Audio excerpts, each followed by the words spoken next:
باہر جانے سے پہلے، اپنے بیوی بچوں کو چھوڑنے سے پہلے ان سارے تجربات کا مشاہدہ کر لیں۔ آپ شریعت کے بھی گناہ گار بن رہے ہیں اور آپ معاشرے میں بھی بے سکونی کا باعث بن رہے ہیں۔ باہر اسلامی ملک چھوڑ کر بیرون ممالک میں جا کے رہائش پذیر ہونا،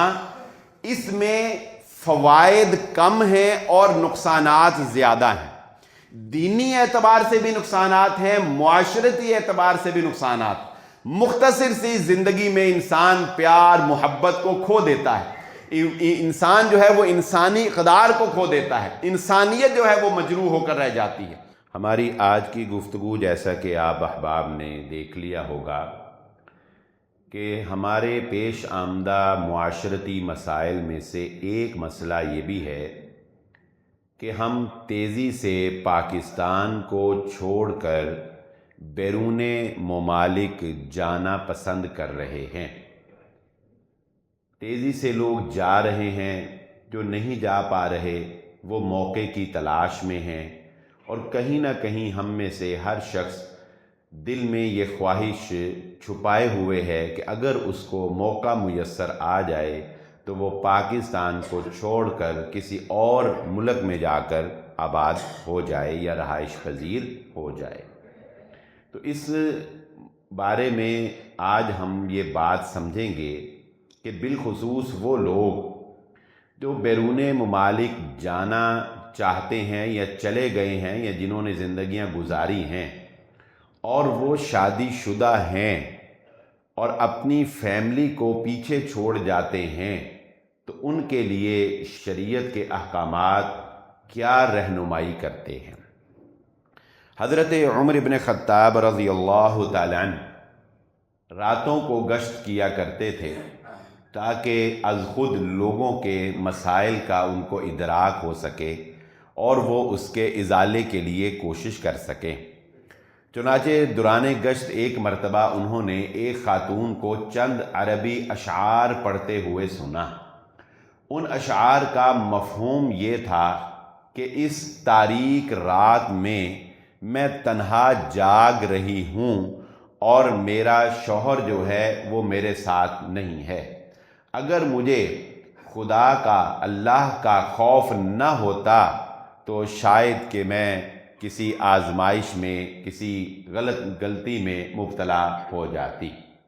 حضرت عمر بن خطاب رضی اللہ تعالیٰ عنہ نے جب اس کے یہ اشعار سنے تو اس خاتون سے پوچھا کہ کیا مسئلہ ہے، یہ اشعار تمہارے درد کی عکاسی کرتے ہیں، تم نے یہ کیوں پڑھے؟ تو اس نے بتایا کہ میرا خامن جو ہے وہ مجاہد ہے اور وہ سرحد پر جہاد کرنے کی غرض سے گیا ہوا ہے اور میں پیچھے سے تنہا اس کی یاد میں پریشان ہوں۔ چنانچہ اگلے ہی دن حضرت عمر بن خطاب رضی اللہ تعالیٰ عنہ نے اپنی بیٹی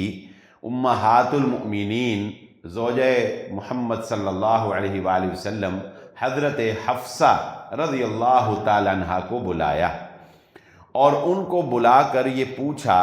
کہ یہ بتائیے کہ ایک عورت خاوند کے بغیر زیادہ سے زیادہ کتنی دیر صبر کر سکتی ہے؟ تو حضرت حفصہ رضی اللہ تعالیٰ عنہ نے قرآن مجید کی اس آیت سے، جو میں نے آپ کے سامنے پڑھی سورۃ البقرہ کی آیت سے استدلال کیا کہ وہ مرد جو اپنی بیویوں کے بارے میں یہ قسم کھا لیں کہ میں تمہارے پاس نہیں آؤں گا یا اپنی بیویوں سے ناراض ہو جائیں، تو اللہ رب العزت کہتے ہیں کہ اس قسم کے نتیجے میں بھی تم زیادہ سے زیادہ 4 مہینے تک اپنی بیوی سے الگ رہ سکتے ہو۔ اس کے بعد تمہیں فیصلہ کرنا ہوگا، یا تو تمہیں صلح کرنی ہوگی اور یا پھر تمہیں دوسرا کوئی معاملہ اگر کرنا ہے تو وہ کرنا ہوگا۔ یعنی یہ لٹکانے والا معاملہ نہیں چلے گا، اس کو کسی طرف جو ہے وہ لگانا پڑے گا۔ چنانچہ اسے عربی میں الا کہتے ہیں، الا کرنا، یعنی مرد اگر یہ قسم کھا لے کہ اپنی بیوی کے ساتھ کہ میں آج کے بعد تمہارے پاس نہیں آؤں گا یا ہم ناراض ہیں، آج کے بعد میں تم سے ملاقات نہیں کروں گا، تو تو وہ 4 مہینے زیادہ سے زیادہ مدت ہے کہ وہ کر سکتا ہے۔ اس آیت سے استدلال کرتے ہوئے حضرت حفصہ رضی اللہ تعالیٰ عنہ نے یہ کہا کہ عورت زیادہ سے زیادہ 4 مہینے صبر کر سکتی ہے، اس کے بعد شریعت اس کو صبر کرنے کی اجازت نہیں دیتی۔ چنانچہ حضرت عمر ابن خطاب رضی اللہ تعالیٰ عنہ نے اسی دن یہ قانون بنا دیا کہ آج کے بعد اسلامی ریاست میں کوئی بھی شخص جو جہاد کی غرض سے ریاست اس کو کہیں بھیجتی ہے یا کسی بھی کام کی غرض سے ریاست اپنے کسی ملازم کو بیرون ملک بھیجتی ہے یا دوسرے شہر بھیجتی ہے، تو 4 مہینے کے اندر اندر اسے اپنے گھر میں چھٹیاں لے کر اپنے گھر میں آنا ہوگا اور اپنے گھر والوں کے ساتھ وقت گزارنا ہوگا۔ یعنی یہ پابندی حضرت عمر ابن خطاب رضی اللہ تعالیٰ عنہ نے لگا دی۔ اس سے ایک بات تو یہ طے پائی کہ وہ مرد حضرات جو شادی شدہ ہیں، شریعت ان کو یہ اجازت نہیں دیتی کہ وہ 4 مہینے سے زیادہ اپنی بیوی سے جدائی اختیار کریں۔ 4 ماہ سے زیادہ کی جدائی جو ہے یہ پھر صبر کو توڑ دینے والی ہے، یہ شرعی حکم ہے۔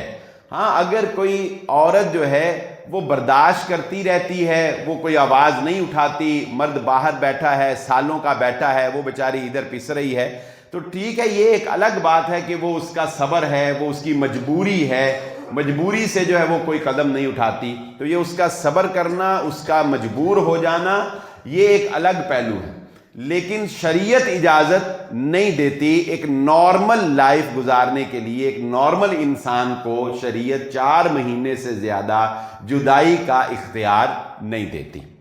آگے چلیے، پھر جب کوئی مرد اپنی بیوی کو اور اپنی بچوں کو چھوڑ کر کسی دوسرے ملک کمائی کرنے کی غرض سے جاتا ہے تو وہ بہت سی ذمہ داریاں جو شریعت نے اس کے اوپر عائد کی ہیں وہ ان سے پہلو تہی اختیار کرتا ہے۔ مثلا کلکم راعٍ وکلکم مسئول عن رعیتہ، وہ اس بات کا ذمہ دار ہے کہ وہ اپنی بیوی بچوں کی دینی تربیت کرے، ان کی نگرانی کرے۔ جب وہ بیرون ملک جاتا ہے تو بچے نماز پڑھتے ہیں نہیں پڑھتے، بیوی نماز پڑھتی ہے نہیں پڑھتی، بیوی پردہ کرتی ہے نہیں کرتی، اکثر مرد جو ہیں وہ ان چیزوں سے آزاد ہو جاتے ہیں اور ان چیزوں کا خیال نہیں رکھتے۔ اگرچہ آج کے اس دور میں جدید ٹیکنالوجی کے ذریعے سے ان چیزوں پر بھی قابو پایا جا سکتا ہے۔ آپ کیمرے کے ذریعے سے یا ویڈیو کال کے ذریعے سے ان بہت سی چیزوں کو آپ جو ہے وہ کور کر سکتے ہیں، لیکن اکثریت جو ہے وہ کرتی نہیں ہے۔ پھر اس کے ساتھ ساتھ بہت سے ایسے مسائل ہوتے ہیں کہ جس میں بیوی صرف اور صرف خامند کے ذریعے سے اگر وہ کام کروائے تو وہ تحفظ اس کو میسر آتا ہے، لیکن خامند کے باہر ہونے کی وجہ سے وہ غیر مردوں کی محتاج ہو جاتی ہے۔ اسے بہت سے احسانات جو ہیں وہ اپنے اوپر لینے پڑتے ہیں، علاج معالجے کے لیے اس کو کسی کا سہارا لینا پڑتا ہے، اپنے کوئی آفیشیل کام اگر بچوں کے آ جاتے ہیں اس کے لیے اس کو دوسرے مردوں کا سہارا لینا پڑتا ہے۔ گویا کہ وہ پیچھے جن کو چھوڑ کے جا رہے ہیں وہ احسان در احسان کے نیچے جو ہے وہ دبتے چلے جا رہے ہوتے ہیں۔ ایک اکثر سوال بھی مجھ سے یہ کیا جاتا رہا ہے اور یہ ظاہر ہے کہ ایک شرعی مسئلہ بھی ہے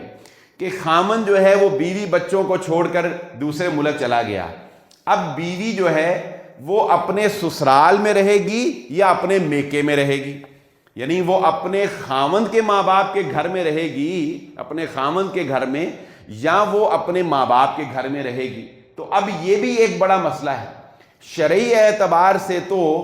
خامند کے گھر میں ہی اس کو رہنا ہے، یا دوسرا نقطہ یہ ہو سکتا ہے کہ جہاں پر خامند حکم کرے اسے وہاں پر رہنا چاہیے۔ خامند اگر یہ سمجھتا ہے کہ نہیں اسے سسرال میں نہیں، تحفظ اسے میکے میں رہنا چاہیے، تو وہ میکے میں رہ لے، لیکن قانونی اور اصولی طور پر تو اسے خامند کا جو گھر ہوگا، چاہے وہ اس کا اپنا ہو یا اس کے ماں باپ کا ہو، جہاں اس کی رہائش ہے وہاں پہ اس کو رہنا ہے۔ پھر اگلا مسئلہ یہ درپیش آتا ہے کہ خامند تو میسر نہیں ہے، اور ہم یہ جانتے ہیں کہ پاکستان کے اندر جوائنٹ فیملی سسٹم میں خامند بیوی کی ایک بہت بڑی ڈھال ہوتا ہے، وگرنہ جس طرح سسرال والے ساس اور نندیں اور دیور اور جس طرح سے بسا اوقات سسر بھی ظلم کے پہاڑ بہو کے اوپر توڑتے ہیں، وہ اس اکیلی کے لیے برداشت کرنا ممکن نہیں ہوتا۔ جس کے نام پر وہ آئی ہوتی ہے وہ شوہر پھر بھی ایک ڈھال بن کے اپنی بیوی کو تحفظ فراہم کرتا ہے۔ جب وہ ڈھال یہاں پر نہیں ہوتی تو بے شمار واقعات آپ کو ایسے ملیں گے کہ اسے سسرال والوں کے ظلم اور ستم پہلے سے بھی زیادہ برداشت کرنا پڑتے ہیں۔ وہ ملازمہ کی حیثیت سے مزید ڈی ویلیو ہو کر وہاں پر زندگی گزارتی۔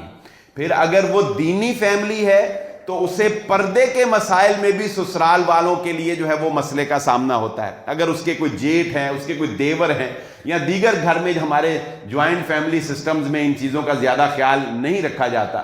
تو اس طرح کے بہت سے مسائل جو شرعی اعتبار سے بھی معاشرتی اعتبار سے بھی بیرون ملک جانے والے لوگوں کی فیملی کو پیش آتے ہیں، اس کا ذمہ دار صرف اور صرف وہ مرد ہوتا ہے جو اللہ کے نام پر نکاح کر کے اس بیوی کو لے کر آیا ہوتا ہے۔ اس کو تحفظ فراہم کرنا، اس کی عزت کو تحفظ فراہم کرنا، اس کو شریعت کے قوانین پر پابندی کرنے کے لیے سازگار ماحول فراہم کرنا، یہ سب ذمہ داری ہے۔ صرف یہی تو نہیں کہ ذمہ داری کہ وہ اس کو روٹی پوری کر دے، اس کا کپڑا پورا کر دے، معاشی طور پر اس کو جو ہے وہ فراوانی دے دے، صرف یہی ذمہ داری تو نہیں۔ تو باہر جانے سے پیسے کی فراوانی ضرور مل جاتی ہے، مال کی فراوانی ضرور مل جاتی ہے، مگر دوسرے بہت سے پہلوؤں سے انسان جو ہے وہ محروم رہ جاتا ہے۔ پھر یہ بات تو روز روشن کی طرح عیاں ہے کہ بچے کی تربیت میں اگر ماں اور باپ دونوں کا کردار نہ ہو تو بچہ صحیح طرح سے تربیت پا ہی نہیں سکتا۔ اس کے اندر کانفیڈنس کی کمی آ جاتی ہے۔ بہت سے بچوں کو اخلاقی طور پر جو ہے وہ گراوٹ کا سامنا کرنا پڑ جاتا ہے۔ بچے نشے کے عادی، جس طرح کا ہمارا معاشرہ ہے، جب باپ کا وہ روب نہیں ہوتا تو بچے نشے کے عادی ہو جاتے ہیں۔ غلط سوسائٹی کی وجہ سے بچے جو ہے وہ خراب ہو جاتے ہیں۔ بسا اوقات ایسے کیسز بھی میرے سامنے آئے کہ باپ بیرون ملک تھا اور وہ پیسہ اتنا اس نے وافر بھیجا کہ پیسے کے بیجا استعمال کی وجہ سے اس کے بچے جو ہیں وہ لوفر پن میں اور آوارگی میں مبتلا ہو گئے۔ نہ بیوی ہاتھ میں رہی نہ بچے ہاتھ میں رہے۔ پیسہ بہت تھا لیکن پیسے کی فراوانی کی وجہ سے جب اس کے اوپر وہ کنٹرول کرنے والا باپ کا روب نہیں تھا تو یہ چیزیں جو ہیں اس نے بھی ناانصافی کو جنم دیا اور یہاں سے جو ہے وہ پورا خاندان جو ہے وہ تباہ ہو گیا۔ پھر وہ بلکہ باپ اور ماں کا تو اولاد میں کردار اتنا اہم ہے کہ مجھے ایک ڈاکٹر صاحب نے 2 باتیں بڑی اہم بتائیں۔ میں حیران ہو گیا کہ شریعت جو ہے وہ کس قدر فطرت کے قریب انسان کو رکھتی۔ انہوں نے کہا کہ دنیا کے اندر سرچ یہ بتاتی ہے کہ جو بچے نارمل ڈیلیوری سے پیدا ہوتے ہیں ان کی محبت اپنی ماں سے زیادہ ہوتی ہے بنسبت ان کے جو آپریٹ سے پیدا ہوتے ہیں۔ یعنی اتنا فرق ہے کہ فطرت سے جو بچہ جو ہے وہ پیدا ہوتا ہے وہ جو ایک طریقہ ہے اس سے محبت بھی اس کی زیادہ ہوتی۔ پھر وہ بچے جو ماں باپ کے درمیان بستر پر جنہوں نے سو کے وقت گزارا ہوتا ہے، وہ ہمارے جسم کی جو حرارت اور ہیٹ ہے اس کی وجہ سے بچے کے اندر ماں باپ کی محبت جو ہے وہ سرایت ہونا شروع ہو جاتی۔ وہ بچے ماں باپ سے زیادہ محبت کرتے ہیں جو ماں باپ کے ساتھ جنہوں نے وقت گزارا ہوتا ہے، بستر کے ساتھ پر سوئے ہوتے ہیں اکٹھے، اور جنہوں نے الگ رومز جو ہیں وہ سوئے ہوتے ہیں ان کی محبت ہی ماں باپ کے ساتھ وہ نہیں ہوتی۔ تو جو اتنی باریکی میں جو ہے اللہ رب العزت نے ہمارے اثرات رکھے ہیں، تو جب ایک باپ کو سال ہا سال بچے نے دیکھا ہی نہ ہو، بیوی نے دیکھا ہی نہ ہو، تو محبت جو ہے وہ کیسے پروان چڑھ سکتی۔ اسی لیے آپ نے دیکھا ہوگا کہ بہت سے بچے جو ہیں وہ باوجود اس کے کہ باپ نے خیال بھی رکھا ہوتا ہے، ہر ضرورت بھی پوری کی ہوتی ہے، لیکن اس کے باوجود جب وہ واپس آتا ہے سالوں لگا کے تو وہ باپ کو قبول کرنے کے لیے تیار نہیں ہوتے۔ ہماری مسجد کے قریب کا ہی واقعہ ہے، مجھے بڑا افسوس ہوا اس واقعے کے، لیکن میں بطور نصیحت جو ہے وہ آپ کو یہ بات بتانے لگا ہوں کہ مجھے ایک دفعہ ایک ٹیلی فون آیا اور مجھے بتایا گیا کہ فلاں شخص جو ہیں وہ انہوں نے خودکشی کر لی. مجھے فون اس لیے انہوں نے کیا تھا کہ پوچھنا تھا کہ آیا ان کا جنازہ پڑھا جائے گا یا نہیں پڑھا جائے گا. اس مسئلے کو پوچھنے کے لیے فون کیا. خیر میں نے ان سے پوچھا کہ خودکشی کرنے کی ریزن کیا ہے, تو انہوں نے بتایا کہ خودکشی کرنے کی ریزن ہے کہ یہ, اور یہ ایک نہیں, یہ 20 فیملی کا کیس ہے کہ وہ بچہ, وہ لڑکا جس نے خودکشی کی وہ سعودی عرب کمانے کی غرض سے چلا گیا, اور وہاں سے وہ ڈاکٹر تھا اور اس نے وہاں سے اچھے خاصے پیسے کمائے, اور وہاں سے وہ پیسے اپنے باپ کو بھیجتا رہا, اور باپ کو اس نے یہ کہا کہ تم ان پیسوں سے میری بیوی بچوں کی پرورش کرنا, اور جو پیسے بچیں گے وہ کچھ اثاثہ جات, کوئی پلاٹ وغیرہ بنا کے تو میری بیوی بچوں کا خیال رکھنا. کہتے ہیں کہ کئی سال لگا کے جب وہ واپس آیا, اور واپس آ کے جب اس نے باپ سے پوچھا کہ وہ پیسے جو میں نے تمہیں بھیجے کہاں ہیں ان کا حساب یا کہاں وہ گئے, تو باپ نے کہا کہ وہ تمہارے پیسے میں تمہارے بہن بھائیوں پر اور پورے خاندان پہ خرچ کرتا رہا, میرے پاس اب ایک پھوٹی کوڑی بھی جمع نہیں ہے. تمہارے بیوی بچوں پہ بھی لگائے اور تمہارے بہن بھائیوں پہ بھی میں نے خرچ کیے. یعنی اس صدمے سے اس بندے نے, جو کہ غلط کام تھا اس کا, اتنا انسان کو دنیا کے لیے کمزور نہیں ہونا چاہیے تو میں پہلے بھی کہہ چکا ہوں, لیکن اس صدمے سے اس نے کہ میری زندگی کی جمع پونجی میرے باپ نے ضائع کر دی, اس بندے نے خودکشی کر لی. تو بیرون ملک جانے والے افراد کے ساتھ یہ ناانصافی بھی اکثر ہوتی ہے کہ اگر وہ اپنے پیسے بیوی کو بھیجتے ہیں تو بیوی اپنی نااہلی کی وجہ سے, کیونکہ عورت کو تو اللہ نے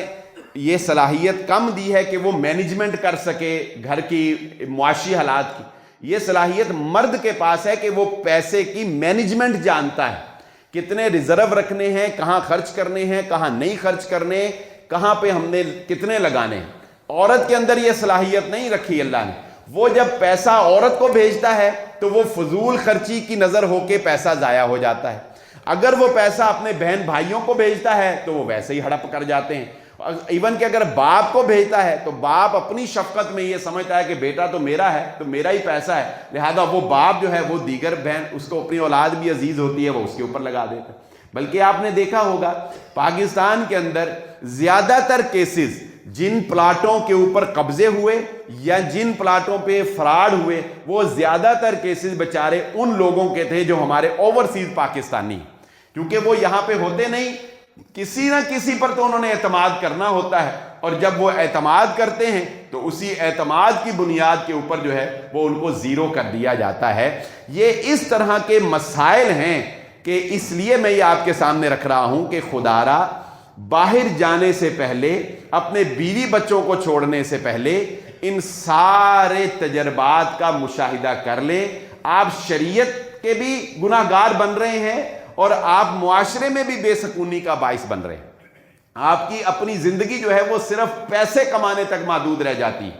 چند سوشل میڈیا پہ لیوش لائف گزارنے والوں کو گاڑیوں میں دیکھ کر آپ یہ سمجھتے ہیں کہ شاید یہ چمک دھمک جو ہے یہی زندگی کی حقیقت ہے. نہیں, یہ زندگی کی حقیقت نہیں. پھر جنازے پہ جن مسائل کا ہمیں سامنا کرنا پڑتا ہے, اگر آپ وہ طریقہ دیکھ لیں, میں تو چونکہ ڈاکٹر حضرات کے ساتھ ہماری نشست ہوتی ہے ہر ہفتے, تو مجھے اکثر اس طرح کی باتوں کا پتہ لگتا رہتا ہے. یعنی جب وہاں سے یورپین مغربی ممالک سے, کیونکہ وہاں پہ ڈسٹنس زیادہ ہے, جب کوئی ڈیڈ باڈی لائی جاتی ہے پاکستان, تو اس کا جو پروسیجر ہے, جس طرح اس کے اندر سے خون نکالا جاتا ہے, جس طرح اس کے اوپر کیمیکل لگایا جاتا ہے, جس طرح باڈی کو کٹ کیا جاتا ہے, اگر آپ وہ پروسیجر ایک دفعہ کسی ڈاکٹر کی زبانی سن لیں یا دیکھ لینا, تو آپ کہیں کہ بھائی ہم نے آخری دیدار نہیں کرنا, ہمارے بندے کو ادھر ہی دفنا دو, اتنی تکلیف ہم اس کو نہیں دینا چاہتے.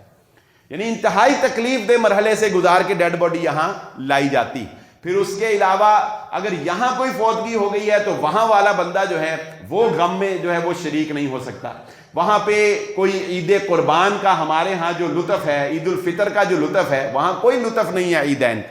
وہاں کوئی جذبات نہیں ہے, وہاں کسی کو گلے لگا کے آپ کو سکون نہیں میسر آتا. وہاں آپ ایک ربوٹ کی طرح صرف پیسے کے گرد گھوم کے زندگی گزار رہے ہیں. اکثریت کا یہی حال. جو چند ایک ہیں ان کی ہم بات نہیں کرتے, جن کو کوئی اچھی لائف جو ہے وہ میسر آ گئی. تو اتنی تکلیفیں برداشت کر کے پیسہ کمانے کو، پیسے کو ترجیح دینا، یہ بہرحال فیصلہ تو آپ نے خود ہی کرنا ہے، لیکن یہ کوئی عقل مندانہ فیصلہ نہیں لگتا کہ انسان صرف پیسے کی دوڑ میں اتنا اندھا ہو جائے کہ وہ شریعت کے احکامات کو بھی بھلا دے۔ ایک اور بڑا اہم مسئلہ اس ضمن میں میرے سامنے آیا، اور وہ کیا ہے کہ اچھا لوگ اس پہ افسوس کی بات یہ ہے، ہماری قوم کا اکثریت کا حال یہ ہے اس وقت، جو کہ سب سے زیادہ افسردہ ہے، کہ ہم لوگ غلطیوں کو غلطیاں نہیں سمجھ رہے، ہم اپنی غلطیوں پہ بھی بڑے مطمئن نظر آ رہے ہیں۔ یعنی ایک شخص یہ کام کیے ہوئے ہے جو میں اب بیان کرنے لگا ہوں، اور وہ اس پہ بڑا مطمئن نظر آ رہا ہے۔ بعض لوگ کیا کرتے ہیں کہ وہ یہاں پر بھی ایک شادی کر لیتے ہیں، یہاں پر بھی ایک شادی کر لیتے ہیں، اور ایک شادی جو ہے وہ دوسرے ملک میں جا کے تو وہاں پہ بھی کر لیتے ہیں۔ اب ان کے خیال میں کہ چلو وہاں پہ بھی ہم نے فیملی رکھی ہوئی ہے اور یہاں پہ بھی ہم نے فیملی رکھی ہوئی، وہ تو ایک الگ بات ہے کہ جب پتہ لگتا ہے تو کیا بیتتی ہے انسانوں کے اوپر۔ لیکن شریعت کا یہ حکم یاد رکھ لیں، شریعت کہتی ہے کہ تمہیں دوسری شادی کی اجازت تب ہے جب تمہیں اس بات کا ادراک ہو، اپنے معاشی حالات کو دیکھ لو، اپنے روب داب کو دیکھ لو، اپنے انوائرمنٹ کو دیکھ لو، اپنے مزاج کو دیکھ لو، اپنے خاندان کو دیکھ لو، تم سنبھال سکتے ہو۔ اگر تمہیں غالب ادراک ہو کہ تم انصاف کر سکتے ہو تو دوسری شادی کرنا۔ اگر تمہیں یہ پتا ہے کہ تم انصاف نہیں کر سکتے تو پھر شریعت کہتی ہے تمہیں ہم اجازت نہیں دیتے کہ تم دوسری شادی کرو یا تیسری شادی کرو۔ اب یہ بندہ جو 6 مہینے اس کے پاس رہ رہا ہے اور 1 ہفتہ پاکستان والی کے پاس رہ رہا ہے، مجھے بتائیے یہ انصاف کیسے کر سکتا ہے؟ انصاف صرف اس چیز کا نام نہیں ہے کہ ₹1,00,000 اس کو دینا ہے تو $1,00,000 اس کو دینا ہے، نہیں، بلکہ جتنا وقت اس کو دینا اتنا وقت اس کو دینا، 1 دن اس کو دینا 1 دن اس کو دینا، 24 گھنٹے۔ رسول اللہ صلی اللہ علیہ وآلہ وسلم نے اپنی زندگی کے آخری ایام میں خواہش تھی دل میں کہ میں عائشہ کے گھر پہنچ جاؤں، دل میں یہ خواہش تھی،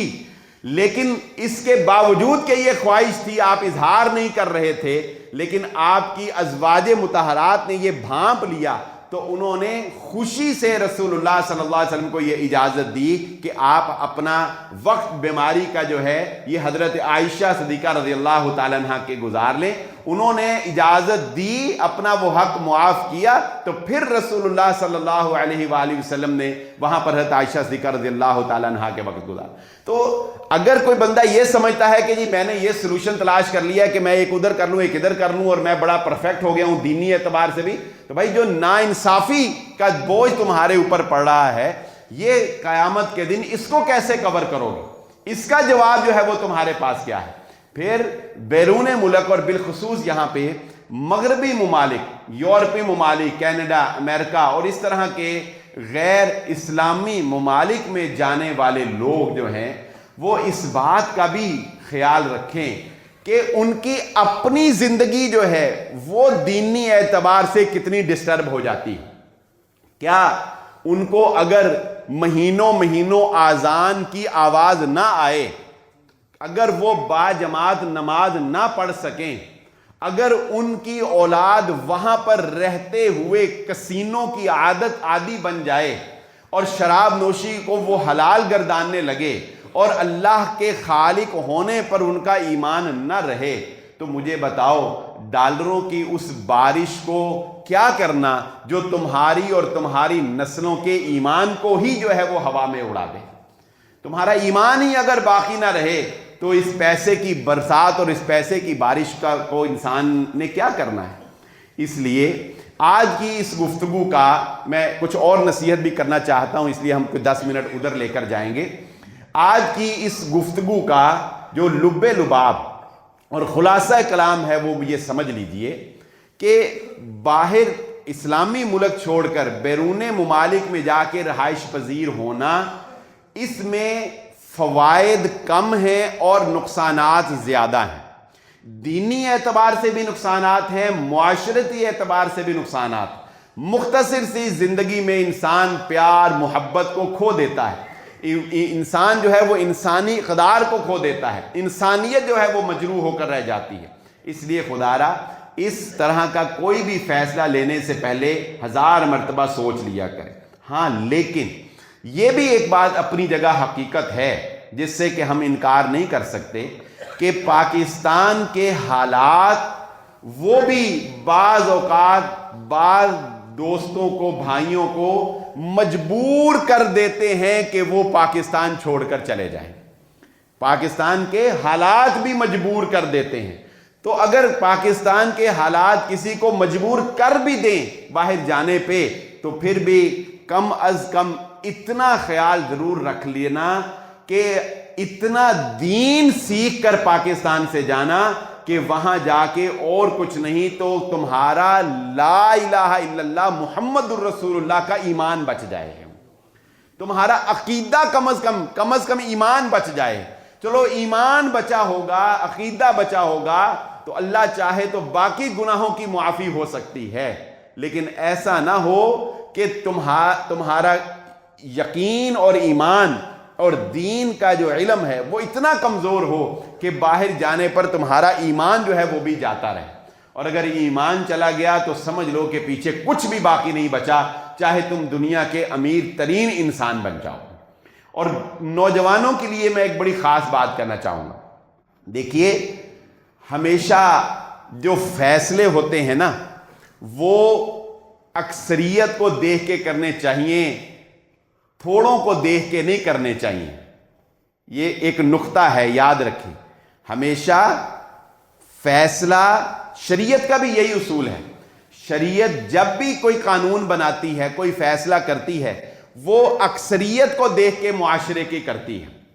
تھوڑے سے لوگوں کی بنیاد پہ نہیں کرتی، اکثریت کی بنیاد پہ کرتی۔ اسی طرح ہمیں بھی اپنی زندگی میں اگر کوئی فیصلہ کرنا ہو تو ہمیں اکثریت کو دیکھ کے کرنا چاہیے، چند ایک کو دیکھ کے نہیں کرنا چاہیے۔ افسوس یہ ہے کہ ہمارے نوجوان چند ان لوگوں کو دیکھ لیتے ہیں جنہوں نے باہر جا کر کامیابی پائی ہوتی ہے، اور ہم سمجھتے ہیں کہ ہم بھی یہی بن جائیں گے۔ ہم کیا سمجھتے ہیں؟ ہم بھی یہی بھائی وہ بہت کم ہیں، نہ ہونے کے برابر۔ القلیل کالمعدوم، عربی کا جو ایک محاورہ ہے، تھوڑے ایسے ہی ہوتے ہیں کہ جیسے ہے ہی نہیں۔ ایک شخص کی مجھے بڑا افسوس ہوا، میں ایک میڈیا کے مین سٹریم چینل پر ایک شخص کا انٹرویو سن رہا تھا، وہ لندن میں اس وقت ایک امیر ترین آدمی بن گیا۔ وہ آج سے تقریباً 30 سال پہلے ڈنکی لگا کے گیا تھا، وہاں پہ وہ فٹ پاتھوں پہ سویا، وہاں اس نے فاقے کاٹے، اس نے اپنی ساری سٹوری بتائی۔ وہ 1000 نہیں لاکھوں میں ایک تھا، اور جو لاکھوں سمندر میں ڈوب گئے اس کی کہانی تمہیں یاد نہیں رہتی۔ اس ایک کو دیکھ کے ہمارے نوجوان کیا کرتے ہو یہ دیکھو، اس کو دیکھو۔ او اللہ کے بندو، وہ جو لاکھوں ڈوبے ہیں سمندر میں، جنہوں نے جانیں جن کی چلی گئیں، تمہیں کیا پتا ہے کہ تم وہ ایک ہو یا ان لاکھوں میں سے ہو جن کا برا حال ہو گیا۔